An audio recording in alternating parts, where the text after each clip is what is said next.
On a world where water is scarce, but colossal worms are plentiful, invasive royal families compete for power and resources.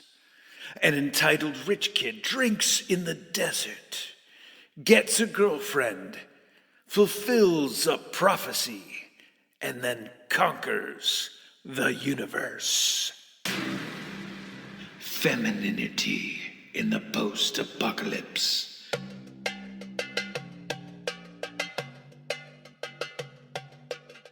Why, hello there, my delightful damsels of the desert. Welcome to Femininity in the Post-Apocalypse, a feminist exploration of dystopian media. You're listening to the voice of Klaire Lockheart. But don't worry, because I'm simply an artist, so I won't be using the voice at any point during the show. When I'm not making over-the-top oil paintings of dudes in man caves, I apparently stay up late at night to giggle at 80s sci-fi. This is why I'm pleased that I get to discuss David Lynch's Dune from 1984 with my wonderful guest. After we suss out the plot, we'll rate the movie on the Maenad-O-Meter. Maenad-O-Meter? At the end of the program, you'll get to hear from the next recipient of the Honorary Doctor of Dystopian Studies degree from the Unaccredited College of Klaire. My friends, thank you for joining me. You probably already know my fabulous guest, who is not only an amazing artist, but he's also my favorite person in the world.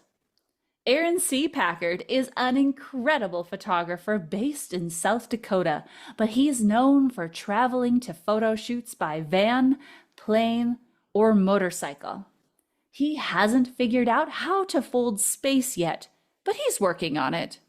Aaron has also recently opened up his studio into a photography lab so he can process film and create prints for others. To learn more about purchasing film or having Aaron develop it for you, simply visit his website, Fotolab No.7.com. That's spelled FOTOLABNO7.com. Welcome to the show, Aaron. I want to fold space. Thank you. If you fold space, does that mean you have to be a big mutant puppet in an aquarium? Maybe. Aaron, I worry you have been spending a little bit too much time by yourself in that dark room. It's a very dark room. I suppose on the plus side, we have been seeing more and more artists lately, particularly the ones who participated in this year's Thunderdomesticity Witness Me exhibition. Oh, yes. And, it's kind of fun when they show up with a bag of old film that they seem to have found somewhere. Asking, can you process this? It's like, yeah, Yes, sure. absolutely. Or if they show up with old antique cameras that Yes. have film still stuck in them and they can't get the film out, you're Yes. able to help out. Absolutely. And you don't have to be an artist. You could just be some person who happens to have some large amount of film or a roll of film, any kind of film. Bring it Or on down. or when people pick up an old camera, either they find one at like a garage sale or a thrift store, or they inherit one from a grandparent. And Yes. especially if they're not sure if there's film in there or if it's stuck in there, you're able to extract that film. Oh, yeah. We have a very dark room. No problem. We can get that out of there. Aaron, before we start flapping our gums about Dune, I want to quickly mention to our friends that the reason you are my most frequent guest is because I control the spice. Therefore, I control your calendar. Yeah, yes. And it helps that we're married. Yeah. Okay, so I don't control your calendar. I just have access to it. And Yes. as you mentioned, we are married, and I feel like we should mention it, even though I'm pretty sure only our real life friends make up our audience. Pretty much, yes. But I do want this caveat noted just in case someone new joins us and maybe one day they decide to write your Wikipedia biography and they want to use this program as one of the citations because then I get to be included in the footnotes. Oh, yes. Sorry, I'm getting distracted. Aaron, tell us about when you first saw David Lynch's iteration of Dune. Well, not to admit to how old I am, I did see it in the theater. The theater. The theater As a youth? as a youth, I think with my dad. And I don't know, I was probably like 13 or 14. And it's the only movie I ever gone to where there were pamphlets handed out to explain the movie. Like a playbill?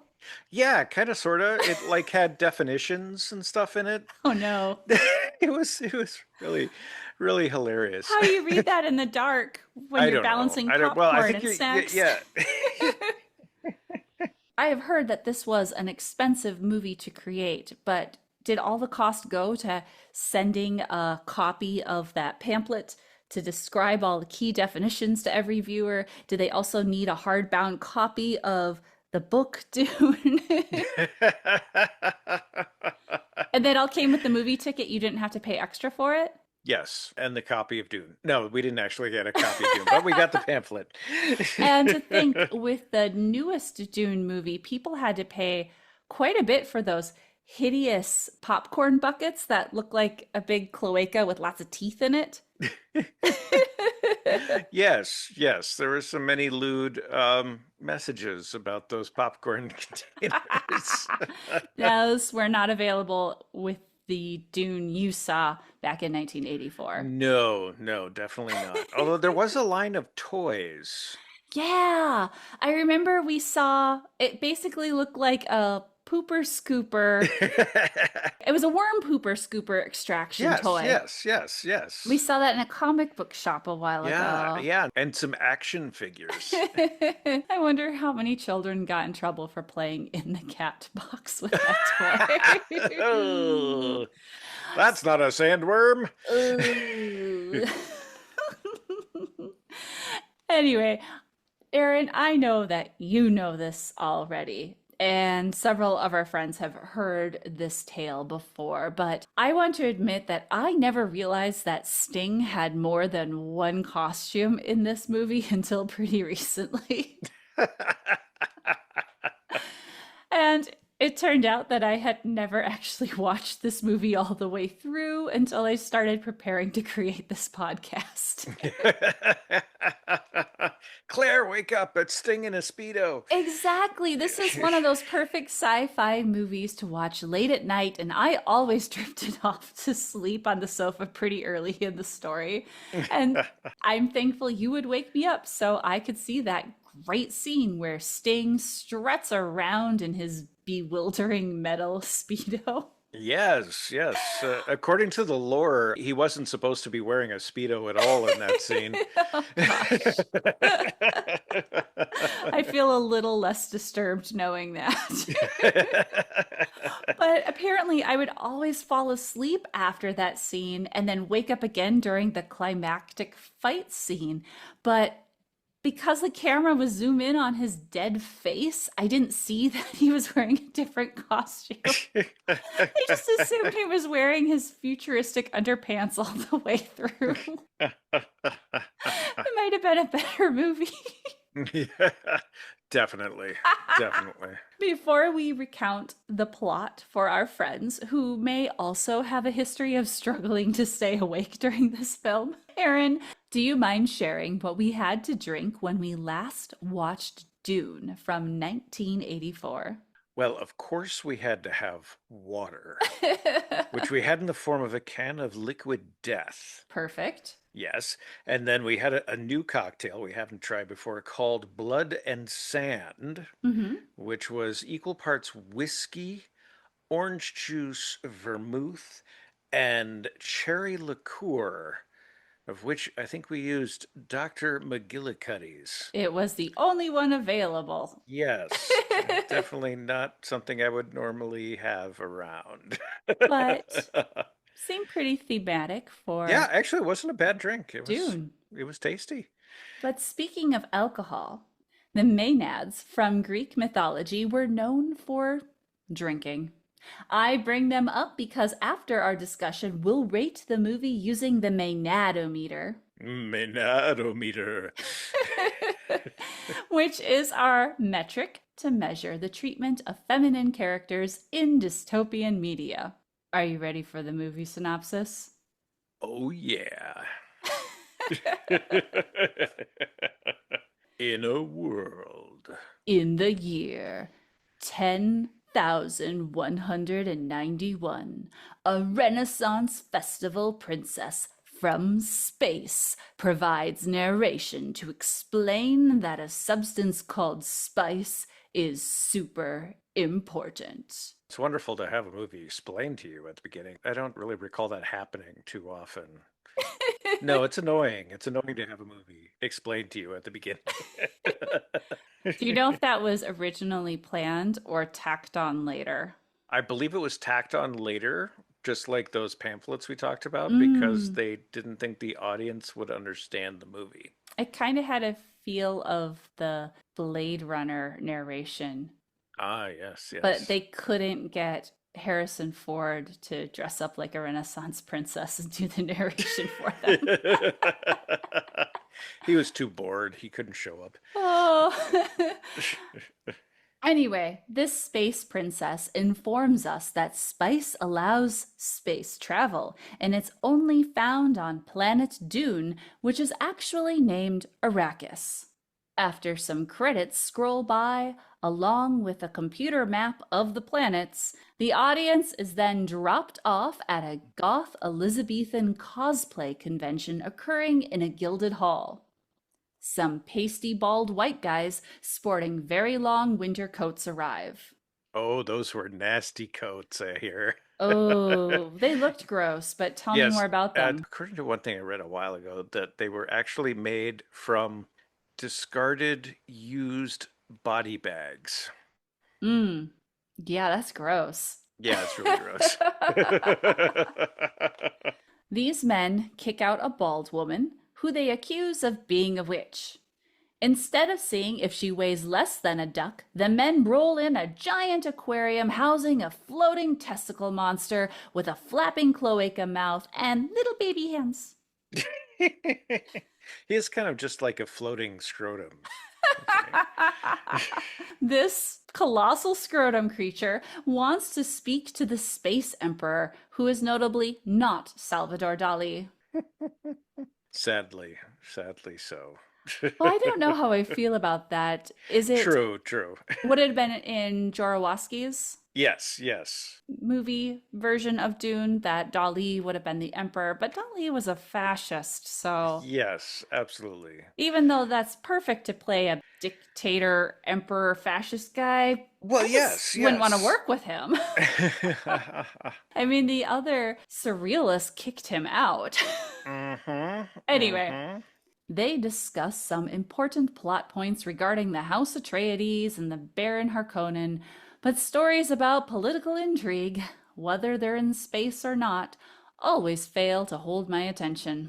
Finally, the alien with butthole mandibles declares that Paul Atreides, the son of Duke Leto Atreides, should be killed because he's the movie's official special boy. Don't worry, I The typed special magic boy. I typed that little symbol of the TM behind special boy in my notes. And Paul will need to have conflict since he was born into extreme wealth and privilege. Oh, yes. A very extreme wealth and privilege. When you're like 13 years old, you don't really notice that Mm. or even comprehend that, really, probably. One of the questions I have with Dune is there a character that's supposed to be likable or we're supposed to be rooting for or relate to? Now, for you, when you saw this as a child, as a very young teenager, you could identify with Paul because he was also a teenager with 80s hair. Yes. And really the character was supposed to be like basically the same age. We were just relying on young men, children, teenagers, boys relating to Paul because he was also a white dude. Yeah, yeah, pretty much that's it. Yeah. The narrator explains that the Duke's partner, the Lady Jessica, is a Bene Gesserit, which my computer kept trying to autocorrect to Bene Dessert until I clicked the option for my computer to learn the spelling. Instead of complaining how many Arakian themed words the computer now recognizes, I'll share that the Bene Gesserit are basically magical space nuns, but their organization wants them to stoop so they can breed magical space daughters who will also become Bene Gesserit. Yes. Although that Benny dessert, was that like some sort of thing from the 50s? Little upper on your ice cream? Oh. The Bene Gesserit can also speak in the voice, which kind of mind controls people who can hear. Yeah. Now, Jessica, who was supposed to beget a daughter, rebelled and had a son instead. Such an evil, evil thing to do. She named him Paul. Hence the disappointment from the Mother Superior. Despite being the official chosen one of the film, when we first see Paul, we can observe that he was unable to correct the aspect ratio on his iPad, which he uses to learn about the lack of water on planet Arrakis/Dune. And we also come to see that this 14-year-old is like 25. Yes. Does the movie explain that he's only 14? I don't think they really actually say it in the movie. Okay. Using the stage directions from an elementary school skit, Paul's three tutors enter. I was hoping for Space Curly, Space Larry, and Space Mo, but instead we get Jean-Luc Gurney, a guy with wild eyebrows, and another dude in a uniform who is a doctor. Yui. Gurney and Paul spar with high-tech 1980s special effects cube armor and knives, which I thought looked pretty terrible until I saw an ad for the Minecraft movie. The Doctor and Paul talk about the Fremen who live on Arrakis. These people have blue eyes because they consume so much spice. Even though it was in the script, they seem to forget to actually give people blue eyes until after like multiple screenings of the film. They're like, why aren't the eyes blue? The Eyebrow Man then has Paul fight a ceiling robot, which looks like a fancier version of that space probe from Star Trek that tries to destroy everything that is imperfect. Do I get extra credit because I remembered it was a probe and not a robot? Yes, definitely. You get credit. I will be handing over my lunch money to you later today. Another guy in a uniform named Duncan, the man, not the uniform, is named Duncan, shows up, and then Paul and his father have a standoff over who has the biggest blow-dried hair.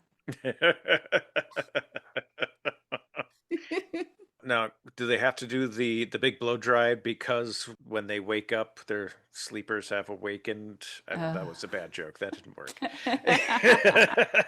The movie then starts to inundate us with 1,000 short scenes. And in this particular scene, Paul dreams about a young woman with blue eyes that were colored in during post-production. Tell me of your homeworld, Usa. Oh. Aw. Oh, I wasn't going, oh, I was going, ooh. Next, the Reverend Mother Gaius Helen Mohiam, who is the bald pope of the Bene Gesserit, visits Lady Jessica to chastise her about having a son, but she's only 24 years too late. Yeah, it the Peppo and the Pope and the Peppo and the Pope. Oh, Anyways. is her name Peppo and she is the It's pope? the Pope. Sure. So, Mother Gaius Craig Helen Ferguson Mohiam bosses Paul around with the voice and then instructs him to put his hand in the box. Step 1, cut a hole in the box. Oh. What's in the box? pain. Paul believes his hand is on fire, and he whisper monologues to himself that fear is the mind killer. Yes, fear is the mind killer. His hand is fine, and Mother Gaius is impressed with his special boy protagonist powers. But she didn't have to get a new gum jabar. She tells Paul something about the water of life, but I got distracted because I had to look up how old Paul was versus his mom, and it turns out the actor who played Jessica was only 14 years older than her son. So that probably works for the book, actually. Yeah. I don't know. Yeah. Now, did you have a question about her costume? Yes, about her hair. Mhm. I mean, I really wasn't sure if it was victory rolls or a yacht. Anyway, the Baron Harkonnen is introduced as the villain because he is having his boils treated by a physician in a big green screen room. Yes, it's not a green screen room. It's a green screen room. It's also a green scream room. Oh, yes, many screams. Definitely. The Baron's nephews, Sting and the other one, are instructed to do something nefarious. Yes, Sting and the other one. That's what the band The Police was originally going to be called. Oh, yes, of course. The whole family got into the henna and they have wild red hair. They had family hair dye day. Yeah, definitely. I also want to give a quick shout out to Jamie Waters from the Unaccredited College of Klaire because when I asked for input about the movie Dune, Jamie wrote, I love David Lynch, but I am not into Dune. My husband loves it, and one of his grandma's ex-husbands helped create the suit for Baron Harkonnen. Oh. The Baron then screams an evil plot, including the iconic line, He who controls the spice controls the universe. I made some chili right before we started recording and dumped a bunch of spice in. Does that mean I control the universe? Definitely. You control my universe, baby.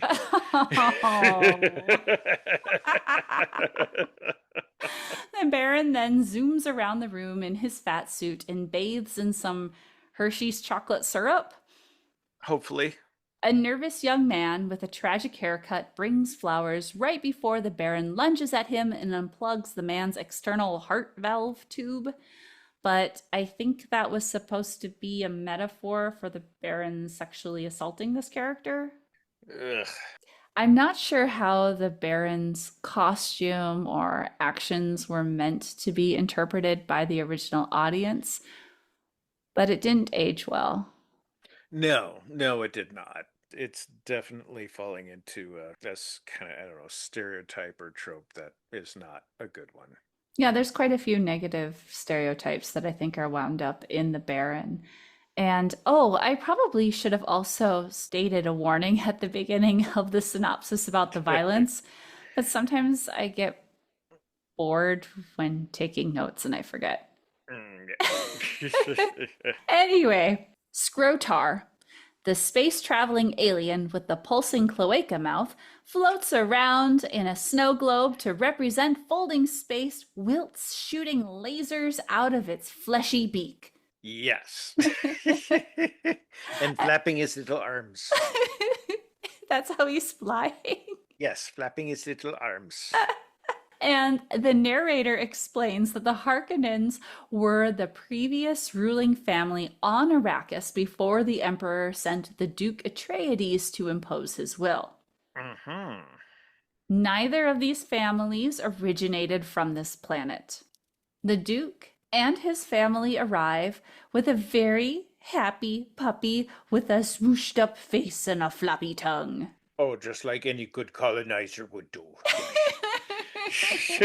Don't besmirch that puppy. That's a good dog. Yes, Battle Pug. Battle Pug. Aaron, what do you think that puppy's name is? Sir poops a lot. Oh gosh.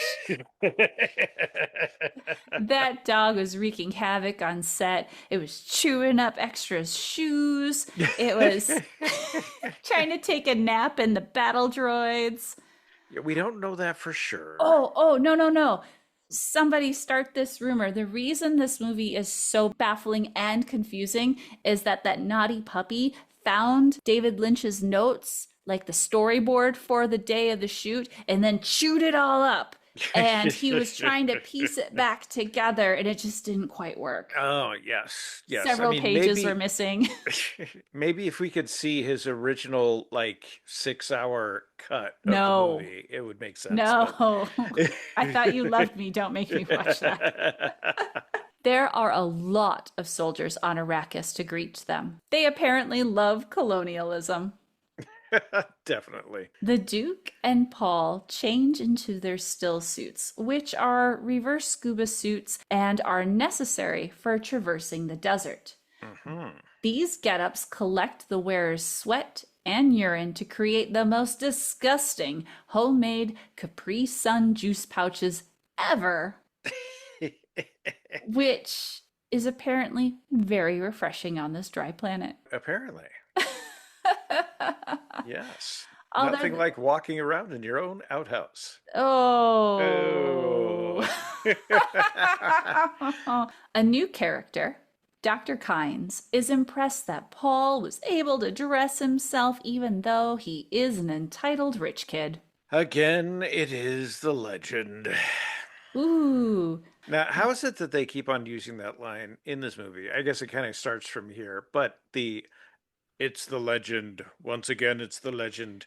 Shouldn't it be prophecy? Prophecy. I mean, legend like already took place, right? Yeah, a legend is a story in the past that Paul Bunyan is a legend. Yes. It's like a Paul fake... Atreides should be a... Paul Bunyan. Oh, okay, now I get it. That's why he got confused and kept calling it a legend. Yes, definitely. Oh, I just ruined the thesis of 16 nerds listening to this. Or I helped them. They can cite this. It'll be great. Yes. Anyway, the menfolk then go outside to observe a spice collection mission in the desert. Paul is excited to see a giant sandworm until it erupts from the earth and chomps down the spice excavation machine in one bite. Chomp. Everyone is dazzled because the Duke was concerned about saving the workers. Wow. They don't have OSHA in the future. No. Oh, do we even have OSHA anymore now? Oh, I don't think so. Meanwhile, one of the new staff members psychically whispers to Jessica that she is in danger. Paul eats some spice and has a vision. The spice snack or whatever, it just reminds me of a Chico stick. I don't know what a Chico stick It is. was like this peanut kind of stick of candy. I don't know exactly what it was made of, how it was made or whatever, but it was this little kind of peanutty flavored dry stick. So it was like a mummified beef jerky made out of peanut butter? Something like that. And visually it kind of had that thing about it too. Yeah. Gross. I've not seen this. This sounds unpleasant. Then, a levitating robot penis. I mean, a futuristic mutinous tootness. No. I mean, a hunter-seeker drone attempts to attack Paul with a big needle. Yes. He defeats it with a whisper voiceover and waits for someone else to enter the room as bait. Paul slams the drone into a wall and prevents the needle from attacking the servant woman who was the one who tried to warn Jessica earlier. Yes, well, he had to grip it really tight because it was slippery. No. I'm really glad they did not keep him a child in this movie. Paul goes to sleep, and then the Duke has an internal monologue to explain to the audience that he regrets not marrying Jessica. The Duke then comes across the woman Paul previously saved, dying in a cavern. Mm. Paul's doctor shoots the Duke and disables the alarms and shields. The malicious medic inserts a poison gas tooth in the Duke's mouth, and he informs the Duke to... Remember the tooth. The doctor explains that after the Baron captures him, the Duke will be able to assassinate the Baron by biting on the tooth and exhaling the poison hidden within. Remember the tooth. Ooh, have you ever bitten down on a really strong mint and almost poisoned yourself? Oh, yes, yes. Kind of like maybe wasabi as well. If you breathe wrong when you eat it, yes.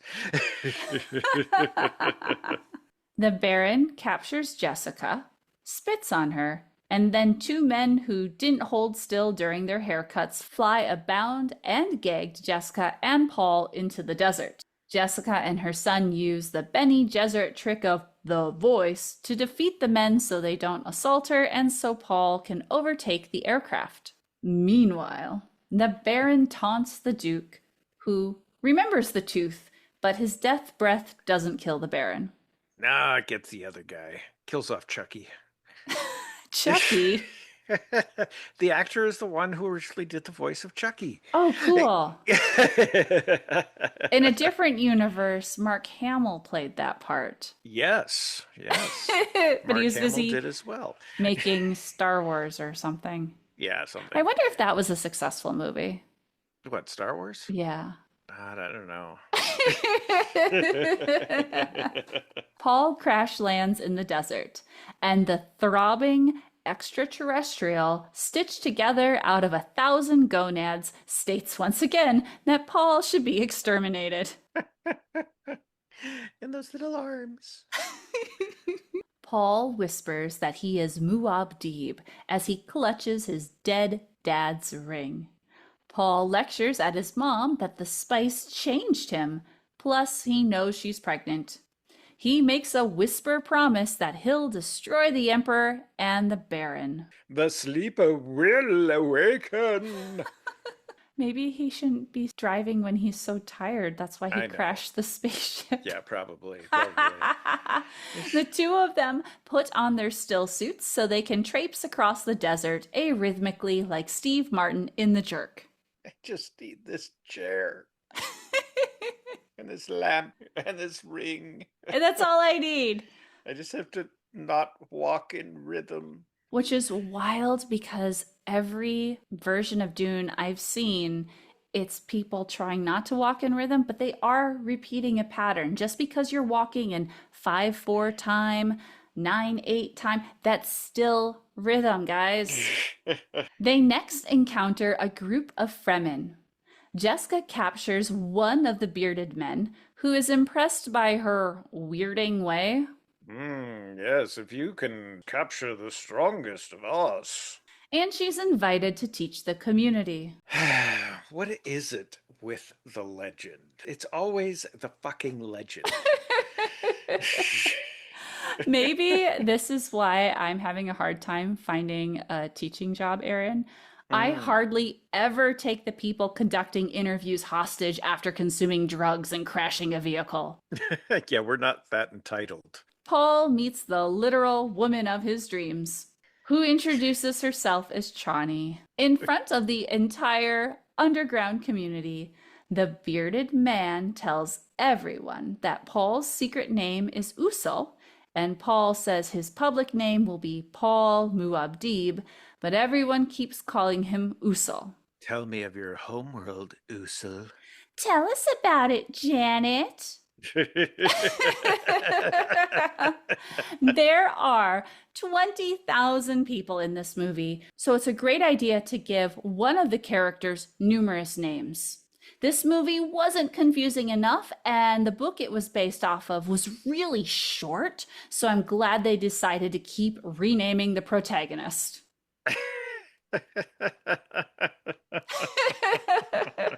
Yes, indeed. Elsewhere, the Baron flies around again, but this time in front of a stiff upside-down cow? Yeah, of course. But now, my friends, This is the moment we've been waiting for. The scene where Sting shows off his gloriously disturbing metallic skivvies. Jessica then drinks the blue water of life while wearing a shower cap to catch her hair when it inevitably falls out so she can replace the previous Bene Gesseret, who immediately dies and transfers her knowledge to Jessica with psychic Wi-Fi or something. Yes, psychic Wi-Fi. The narrator explains that Jessica's gestating daughter, Alia, also receives knowledge while the screen is filled with an upsetting fetus puppet playing in ooze. Yes, it's a very disturbing scene. Why is it visually cute when 4 baby turtles play in ooze, but it's horrifying, the stuff of nightmares, when 1 unborn human fetus plays in ooze? Good question. Good question. That is a mystery we may never solve. Suddenly, Paul is smooching Chani because this is an 80s teen movie and the main guy needs to be assigned a girlfriend. It is such an 80s teen movie. Look at their hair. Paul then trains the underground community how to use throat microphones as weaponry, which has something to do with that mind control voice concept from earlier. Yes, that Lynch completely manufactured out of thin air and did not exist in the original story one bit. The pug didn't exist in the original story, and I would argue that was an improvement. True. The pug was an improvement. The battle pug. Battle pug. Paul also learns how to ride a big worm, which is not an innuendo. This is an actual giant sandworm called Shai-Hulud. Again, it is the legend. He mounts the worm. Sorry, phrasing. He mounts the worm via bad compositing as the Flash Gordon soundtrack pelts our earballs as his bros also wrangle the worm. The Flash Gordon soundtrack was better.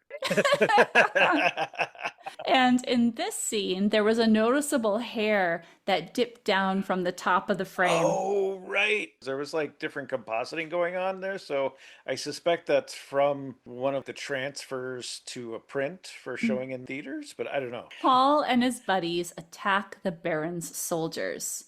The princess narrator informs us that this halts spice production.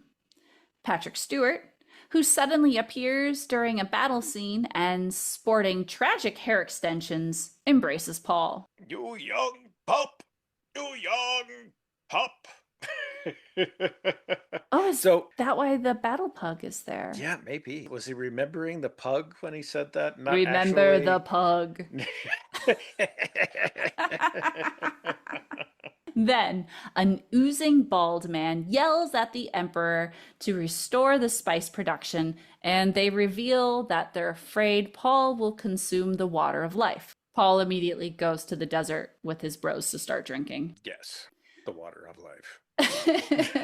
The Fremen tie him up with elementary school jump ropes so he could chug the water of life. Yes. As the prophesized special boy, Paul is the first person with a penis to drink the water of life and live. Again, it's a legend. All the Bene Gesserit ladies then get bloody noses, and we see Jessica wearing a bald cap, plus her young daughter, who also has a bald cap. It's Paul. He has drunk the water of life. Paul awakens in the desert with even more luscious blow-dried hair than before and screams, "Father!" once again in a cadence that will inspire future leaders of Reynolds Industries for generations to come. Father, the sleeper has awakened. Paul is then back inside and shrieks that he is coming for the Emperor. But because this movie is already running long, The Emperor travels to Arrakis. Long live the fighters. The Fremen prepare for the big final battle. We have worm sign the likes of which God has never seen. The Emperor chastises the Baron. Jessica's daughter threatens the Emperor and his Bene Gesseret sidekick, and I want to point out that whoever provided the voiceover for Alia must have graduated from the Sandy Frank School of Overdubbing. The adult Bene Gesseret screams at the child. Get out of my mind! She declares that Alia is an abomination and demands that she should be killed. Wait for my brother. This is an 80s teenage coming of age movie because you have your protagonist, dude bro, and his little sister who's like, my big brother's gonna beat you up. Yes, that precocious little sister. Yes. The Fremen do their impression of Barbara from Beetlejuice as they ride a sandworm into battle. The Emperor's army has guns, but the Fremen have their microphones, and they fight by yelling, pew pew! Alia then scratches the Baron in the face and yanks the tubes hooked up to his chest, which causes him to leak. He then flies out of the building right into the gaping maw of a plot worm that was conveniently waiting outside. Did you say a plot worm? A plot worm. I didn't want to say Deus Ex Machina. That's too fancy for this show. I like plot worm. I think that's something that should be, spread. That should be used. Alia does a creepy dance in the desert. Oh, it was so creepy. But so creepy. I don't want to pick on her because she's a child and she exudes sheltered, homeschooled kid energy. Which would make sense for the character for sure. Yes. And David Lynch just wanted that poster of her holding the knife and the gum jabbar. Paul and his buddies then enter the palace, and everyone greets him by saying Muad'Dib in unison. And pounding on snare drums. Sting, who is no longer only wearing his speedo, is given a knife by the Emperor so he can fight Paul. Yes. Paul stabs Sting. Yes. And then Paul is awarded a cape. Does that kind of remind you of the Technicolor Dreamcoat? No, I've never seen that. Oh, it's a whole Messiah thing. Oh. As Paul stands slack-jawed in triumph, it begins to rain. Yes. Imagine what the flooding is like. Oh, everyone's basements are just ruined. Oh, God, really? Alia declares that Paul is the Kwisatz Haderach. And how can this be? Because he is the Kwisatz Haderach. So Alia declares that Paul is the Kwisatz Haderach because we need to squeeze in one more name for Paul to help clarify things for the audience that didn't read Dune by Frank Herbert. Yes. Then a high school graduation slideshow credit sequence wraps up the movie. Oh, yes. And that amazing soundtrack by Toto. Why didn't Sting do the soundtrack? Because they wanted those rains down in Africa. Oh.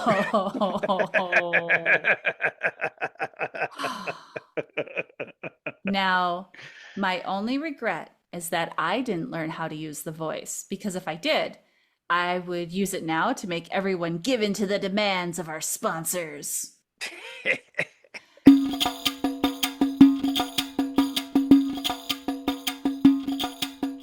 This program is brought to you by the Unaccredited College of Klaire. Join me at patreon.com/Klaire Lockheart for artsy resources designed for people who know better than to go into massive student debt right now to learn about being an artist. Whether you want to check out my resources or you just want to support the show, please visit patreon.com/KLAIRELOCKHEART.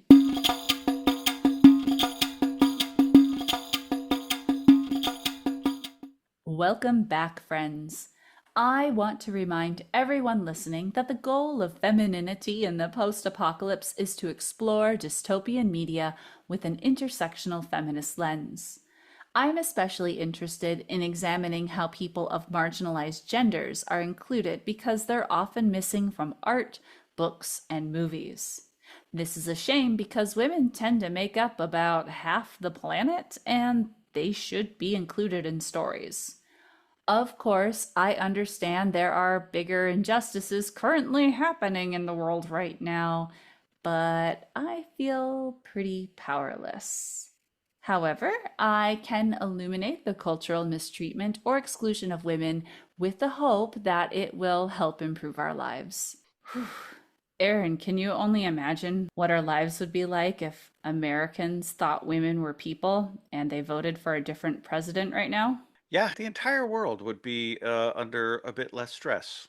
Yeah, that'd be a little bit better. But anyway, Yeah, on with the show. yes. First of all, I want to address the lack of women in this film. Including extras, there are only like 36 women at most, but there were over 20,000 people in Dune. Mm-hmm. If we take 40 and divide it by 20,000, that gives us 0.002, which is 0.2% of the population as feminine. Aaron, Yes. what sort of cataclysmic event happened that caused over 99% of the population to be men on Arrakis and wherever the Emperor lives? Was that covered in the little pamphlet? No, but I'm suspecting it was just some sort of outbreak of colonialism. They weren't vaccinated for machismo. No, definitely not. Definitely not. So, having very few women should make our discussion about the women be easy if we can remember how many there even were. Yes. So, we start off with the space princess, Yep. and then you have Paul's mom, Yep. Paul's girlfriend, Yep. Paul's sister. Yep. Oh, and the lady who was Paul's mom's servant. Yes. Those are all the women in the movie that have lines. I think so. I think so. Oh, no. The Bene Gesseret Pope. There's six women who have lines in this movie. Yes. Oh, no, there was one more. Mm-hmm. There was right before we saw the Mapes the first time, where there was the group of the housekeeping women. There was a woman soldier who said that they were ready to be inspected. Oh, hey, wow.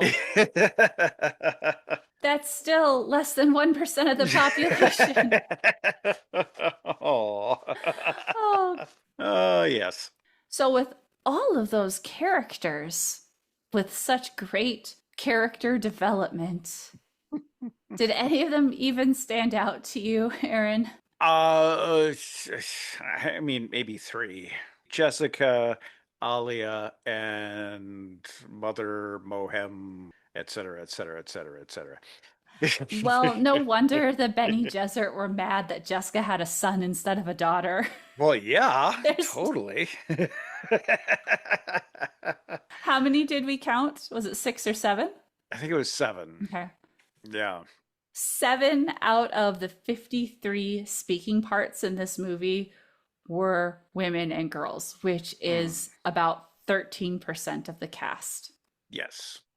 This is actually pretty close to the statistic of women and artists in American museums. Uh-huh. You know this because I quote this all the time, but according to the 2022 Burns-Halperin Report, during the last decade in major American museums, less than 15% of the artists exhibited were women. Mm-hmm. And I honestly suspect it's gone down. Oh, it's definitely going to decrease. Yep. Now, this is part of the reason I devote so much of my time to painting. Art institutions are simply not including enough artwork by people of marginalized genders. And unfortunately, many will often use the excuse that women don't create art on the same level as men. So I purposefully paint in a detailed academic style that is reminiscent of 19th century work that was featured in the Paris Salon.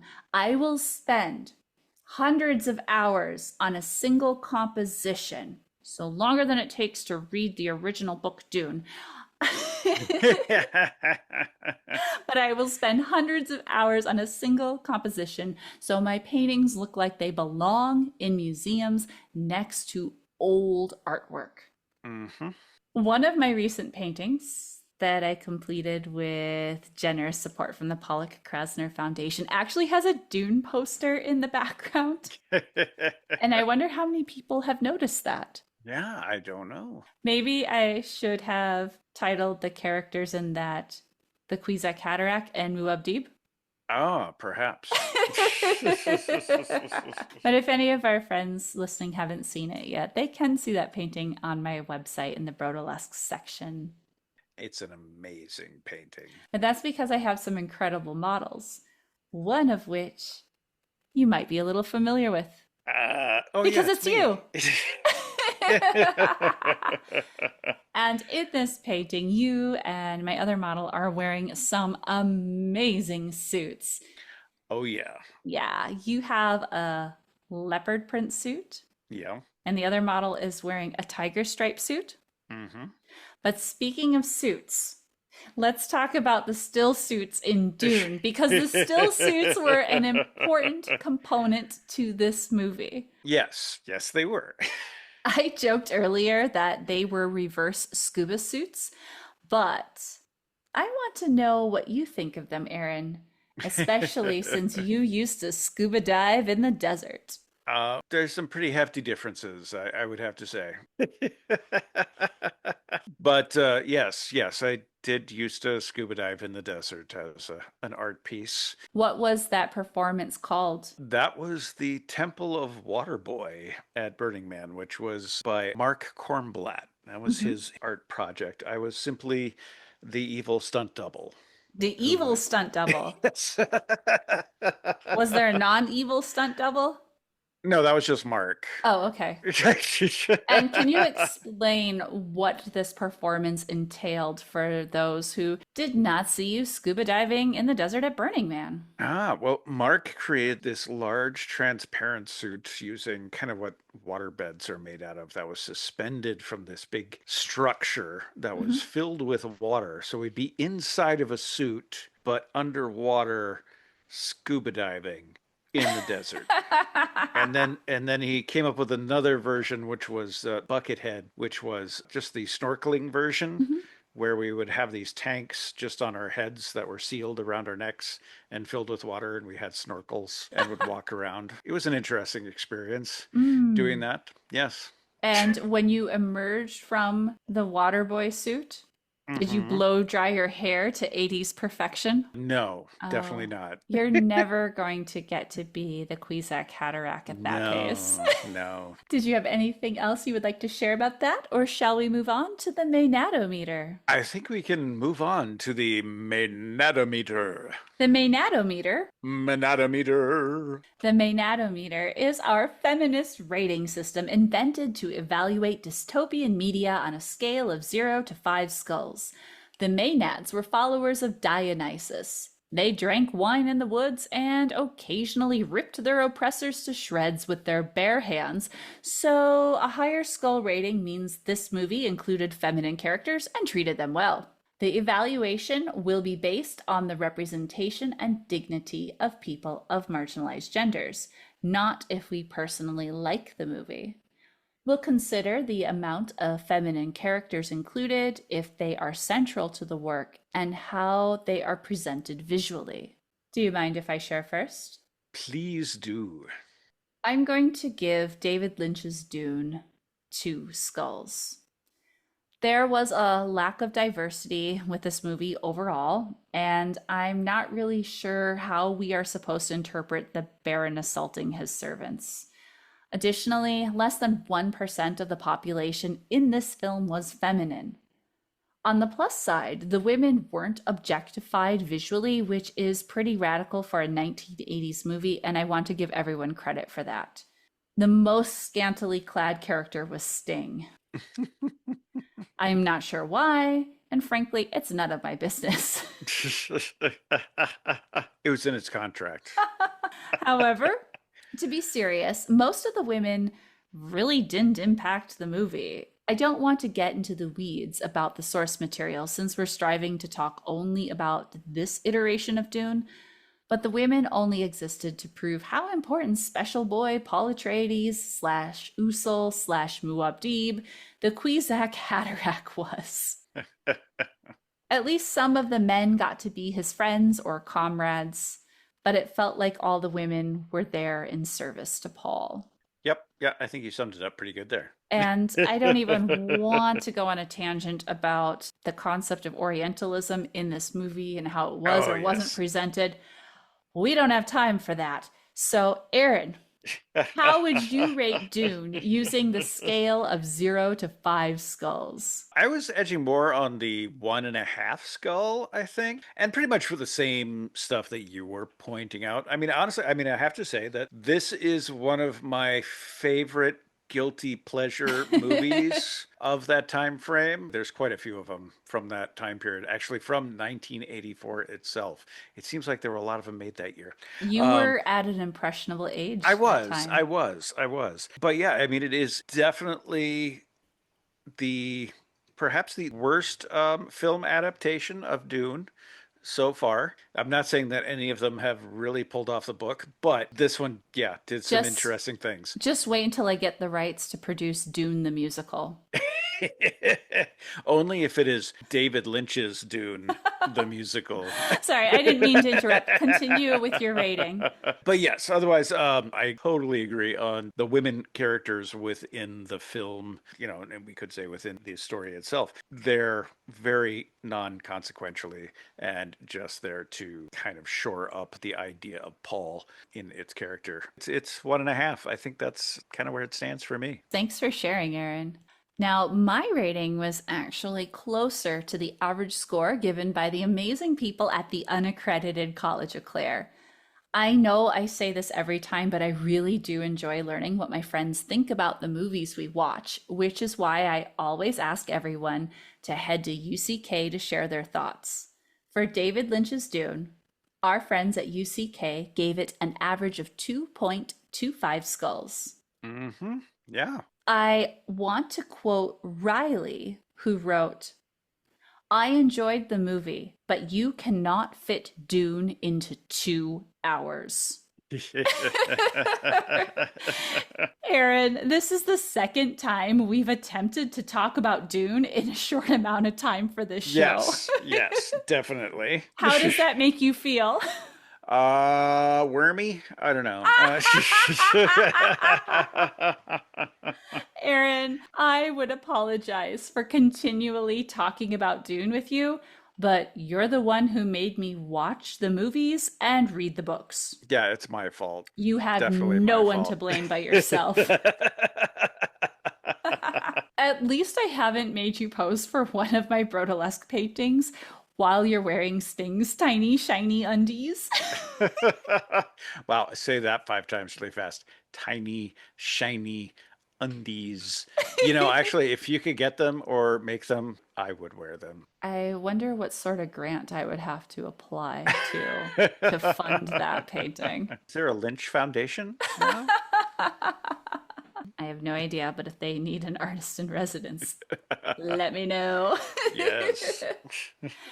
Now, Aaron, I shouldn't tease you because you're amazing. And you did such an incredible amount of work to make the Thunderdomesticity Witness Me exhibition a success. Oh, I thank you. It's a great show this year. Really love the work that you got together and all of the artists that participated and those that we've gotten to meet in person who've come to town and such. It's just a great show as always. Yeah, this is our national group art show that we host that features feminist and post-apocalyptic artwork. This year's exhibition is currently on display at No.7 Center, which is the Fotolab No.7 building, which is at 7 Center Street in Vermilion, South Dakota. Vermilion, South Dakota. Yes, South Dakota, the most southern of the Dakotas. Yes, yes, on the orange wall. Just look for the orange wall across from City Hall, and you will Yeah. find it. This show is a wheat paste installation. So we're doing an unconventional exhibition, but that allows us to display prints of the artwork on the north exterior wall, which is that bright orange wall that faces City Hall. I was happy to include over 50 amazing artists from across the United States in Thunderdomesticity. Witness me. Witness me. And I want to give a shout out to Julie Russell Stewart and Thea Fisher, who are two of the artists in this year's exhibition that I didn't mention in the last episode. I really just want all of our artists to feel appreciated because their work is amazing. It's been a pleasure to work with all these artists, and it makes me happy that I get to share their powerful artwork with our community. It's fantastic work. Aaron, I have to thank you again for your contributions to Thunderdomesticity Witness Me. We had a great time at the opening reception, and the installation is currently on display until July 25th, 2025. July 25th, 2025. And Aaron, you did a fantastic job creating the archival pigment prints that I arranged and literally glued to the exterior of the Fotolab No.7 building. The show is holding up fantastically this year. Oh, especially considering some of the wild weather we've been having. Oh, yeah, we have had some storms. We may be getting another one tonight. Shortly after we installed the exhibition, we had a huge thunderstorm with a ton of hail. Oh, yeah. And there was like a small tree right by City Hall. that got twisted and ripped off and landed a block away. But the show is amazingly, fantastically intact. Yeah, fortunately, that tree went the opposite direction, but it traveled further than the distance it would have Yes. traveled to hit the wall in the exhibition. So, despite being pelted by rain and hail, and we've been experiencing over 100-degree temperatures lately, Hmm. the art looks amazing. Yeah, it does. If any of our friends listening can't make it to No.7 Center in Vermilion before the end of July, they can see photos of all this wonderful artwork at the Packard Group website in the exhibitions section. That's spelled PACKARDGROUPLLC.com. Yes, check it out.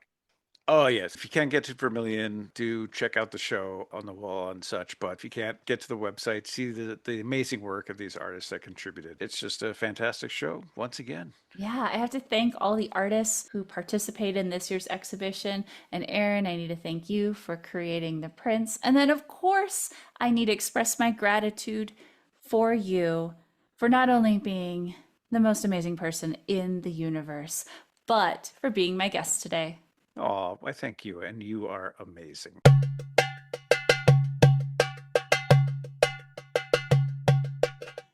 This program is part of the Unaccredited College of Klaire. I can promise you that 100% of the faculty and staff at UCK have earned their terminal degrees in their chosen field, and they work tirelessly for the students, Board of Regents, and donors. Whether or not you believe UCK is a real art school or if it's just my academia-themed Patreon page, you'll have to see for yourself by visiting patreon.com/Klaire Lockheart. Regardless, I am absolutely pleased to introduce you to the next recipient of the Honorary Doctor of Dystopian Studies degree, who happens to be a subversive scholar at the Unaccredited College of Klaire. While I primarily know Korey Luna as a photographer, he is the co-founder of Peaked FM, which is a platform for electronic music makers and enthusiasts. Alongside Richard Hogben, they produce Seismic for long form performances, North 2 with interviews, and Patched Dispatch so they can discuss new synths and albums. You can find Korey's work online at kzluna.com, which is spelled KZLUNA.com. Everyone, please welcome Dr. Korey Luna. Hi, Claire. Thanks for having me. I'm happy to be here. I am so happy that you're here too. And I have to divulge to our friends listening that I truly wanted you as a guest so I could introduce them to your photography. You are one of the many epic artists that is part of the Thunderdomesticity Witness Me exhibition, and that's currently on display at No.7 Center here in Vermilion through the end of July. But the portraits you submitted absolutely blew me away. Do you mind sharing with our friends listening how you created this series or describing what the artwork itself looks like? Absolutely, Claire. So when I saw the call to the Witness Me call for art, I immediately thought of a friend of mine, my friend Christine here in the Bay Area, and she makes costumes. She does a lot of outdoor wasteland events.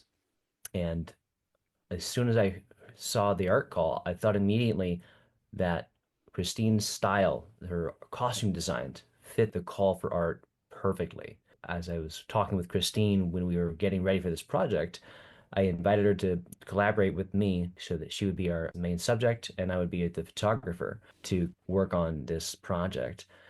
And when we were discussing it, Christine actually told me that one of her favorite dystopian characters is actually Charlize Theron's character, which he portrays as Furiosa. Ah, And specifically that Charlize Theron's portrayal of that character was very influential on Christine, myself included. I was very much a big fan of that Mad Max movie. That was a really fun one. And I enjoyed the Furiosa movie one-off as well. I thought that was really cool with Anya Taylor-Joy. Going back to the project, when I asked Christine if she would do this with me, I said, you've got the costume, which is great, but we need a location.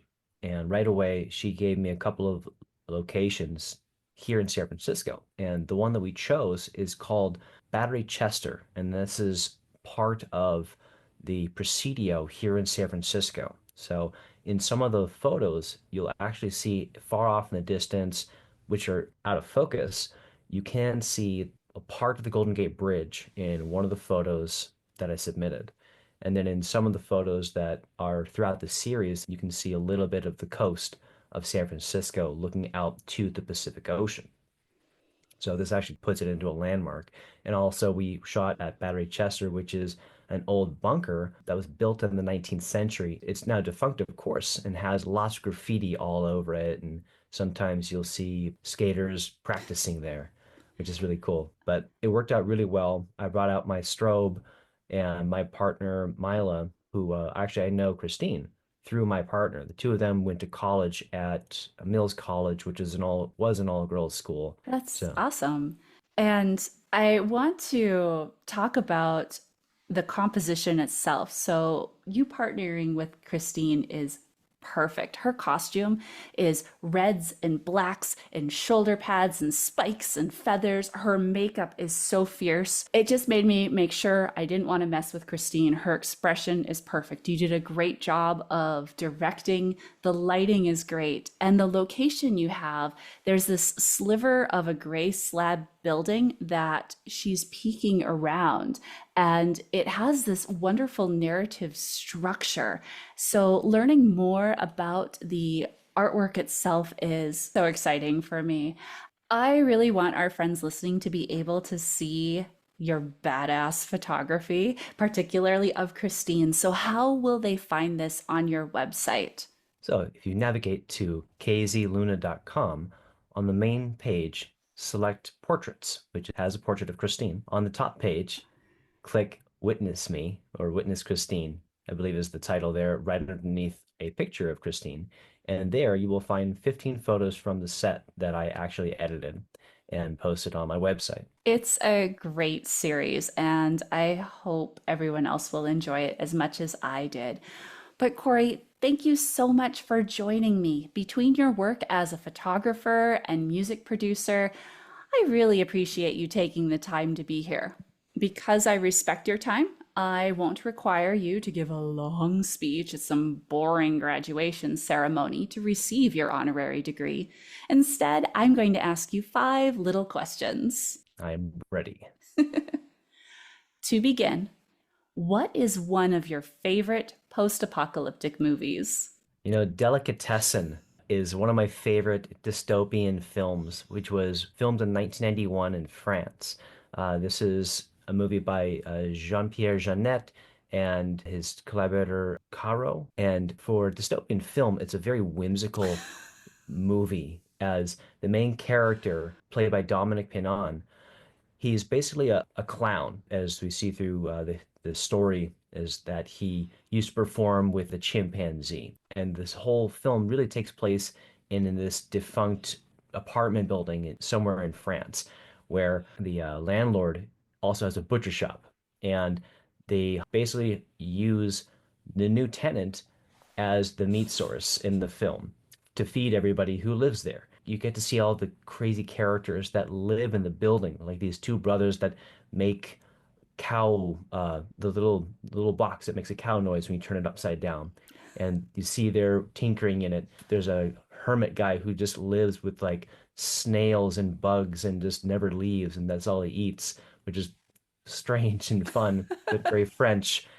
And there's a couple that live in the building where the wife, Aurora, thinks that someone is speaking to her. She's hearing voices, and we later on in the film find out that it's actually someone in the building speaking to her who's kind of secretly in love with her, which is very strange. But then, like the butcher's daughter falls in love with the new tenant, who is Dominic Pinon, who's this clown, and we get to see the crazy antics. The two of them, she plays violin, and he plays the saw, and it is this beautiful moment in this dark film.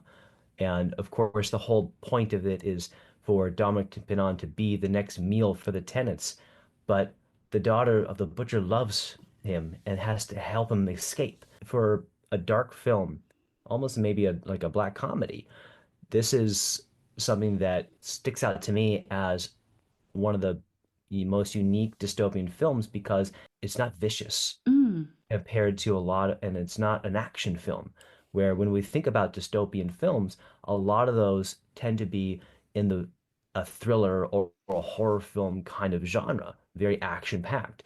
This is completely different and takes a new approach to the idea of what dystopian can be. I was going to ask you if it was like a gross film because I love dystopian media, but if it's too realistic, it's not escapism for me. But you said whimsical at the beginning. And so now I have to ask, you don't have to ruin the end for me, but I would be hesitant to eat the clown as a cannibal because I'd be afraid he'd taste funny. I'm sorry, I apologize. How about we get back to your regular interview? But I do need to add this to my watch list. It's called Delicatessen. Yeah. You may know of some other films that Jean-Pierre Jeunet has done. City of Lost Children, which is another dystopian film. Oh, is that the one with Hellboy in it? Yes. I just watched Yes, it that. is. Yeah, so Delicatessen is the movie they made before City of Lost Children. And then later on, in I think 2001, they made a romance movie called Amelie, Okay, which is completely different. yeah. Okay, let me ask you your second question. So, in case society collapses, what's a skill you learned when you were young that would help you out? If I was in a dystopian world, I would probably use my skills in construction to be useful to what society I live in. As a kid, my dad and my grandfather both worked construction. They had their own contracting company. So as a child, myself, my brothers, and I all had to be on job sites, mostly in San Francisco. So that was something that we just learned as children. And on weekends, we'd be on the job site. helping out, doing whatever it is. So we learned how to do a lot of that. So jumping up on scaffolding and hammering away and using skill saws, these are things that are just part of my childhood. Oh, awesome. Thank you for sharing. Next, would you rather fight a cluster of oyster mushrooms that are each the size of a bear, or would you rather fight one shiitake mushroom that's as big as an elephant? Wow, this is a challenge. I think I would go with what was the first choice? They were all oyster mushrooms. Yes, but each one is the size of a bear. Wow. I don't know. I don't think I'd win either way. I think I might have a chance with the oyster mushrooms the size of bears. Do I get a weapon of choice? It's your narrative, so absolutely. What weapon do you need to fight oyster mushrooms? I'm gonna need a Japanese knife and some shoyu sauce. So you have plans for when you are victorious. That's right. They're all a plot to actually fall into a large skillet filled with a little bit of olive oil. That sounds wonderful. My fourth question is, what is something you learned how to do when you had limited resources? Growing up, I always wanted better clothing, but I couldn't afford it. So I took it upon myself to learn how to use a sewing machine in my early 20s. When I would go thrifting, I would end up altering the clothing to fit my body better. So I had a style that I wanted to portray, and I started learning how to cut and sew back things together to remove fabric so things would fit a little tighter. Got a couple of shirts, a jacket, and a cloak and the cloak was actually a little bit more from scratch. That was actually, I went to a fabric store and put that all together.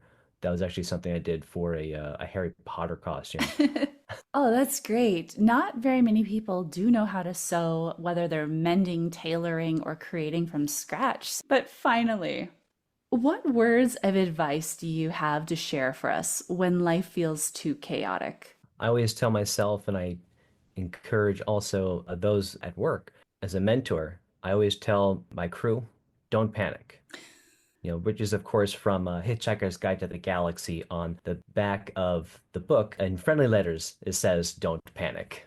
That Yeah. is one of my favorite all-time books. So I'm happy to hear that you are sharing that great Adamsian advice with your colleagues. That's absolutely perfect. It's one of those phrases that when I read it as a teenager in high school, it just stuck with me forever. Yeah, it's incredibly influential, and I'm thankful for that reminder. But thank you so much for joining us, Dr. Korey. Thank you very much. This has been a joy. I'm really thrilled that I get to meet you beyond just seeing your artwork and interacting with you online. Likewise, over the time that we've messaged here and there, and I've been able to learn more about the skills that you provide on the Unaccredited College of Klaire Patreon.com. It's been really fascinating because you share skills that I need. These are the things that I was looking for in college that I wasn't getting. And granted, I didn't go beyond getting my bachelor's degree. I never went to graduate school. There's lots of things that I'm missing out because I just didn't pursue it. But these are things that someone who always wanted to apply to galleries and have my work exhibited, you are providing a service that many of us need and don't know where to find. So I Oh, want to thank you very much for doing that. oh, thank you. I'm really happy that I'm able to help because I don't think everyone should have to go into massive student debt to learn about these things, which is why I'm trying to help out my friends with basically everything that I wish I would have known a decade ago. It makes a big difference, and I'm still learning because you've got so many videos to watch on your Patreon. Oh, well, thank you so much, Korey. Oh, thank you, Claire.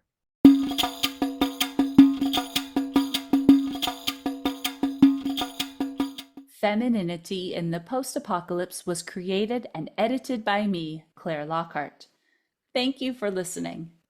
To find previous episodes of this program, or to see my paintings, head to KlaireLockheart.com, which is spelled KlaireLockheart.com. I'm sorry you have to remember the unusual spelling of my name, but spell check is my sworn nemesis. I also want to mention that you can see my upcoming events on my site too. I post exhibitions that I organize, such as the Thunderdomesticity show, along with other public happenings. Just click on the Events tab. Additional thanks goes to Aaron C Packard of Aaron C Packard Productions for providing the voiceover work and my recording equipment. Please visit aaronpackard.com to see his amazing photography. His name is spelled Aaronpackard. Thanks again for joining me. It means a lot to know that I have friends who listen to this show.